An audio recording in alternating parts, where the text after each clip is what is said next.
विद्यार्थी आणि शिक्षकांसाठी महत्त्वाची बातमी। राज्यातील शाळांना 2 मे पासून उन्हाळी सुट्टी लागणार आहे।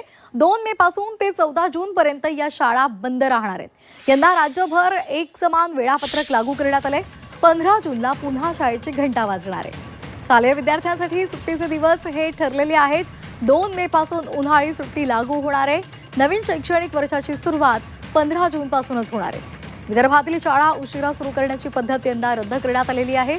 राज्य मंडळाच्या प्राथमिक, माध्यमिक आणि उच्च माध्यमिक शाळांना 2 मे पासून अधिकृतपणे उन्हाळी सुट्टी जाहीर करण्यात आली आहे। शिक्षण संचालनालयानं पुणे तसंच प्राथमिक शिक्षण संचालनालयांनी एकत्रितपणे 28 मार्च रोजी काढलेल्या परिपत्रकामध्ये ही माहिती दिलेली आहे। दरवर्षी जूनमधील तीव्र उष्णतेमुळे विदर्भातील शाळा साधारण 30 जून नंतर सुरू करण्याची पद्धत होती।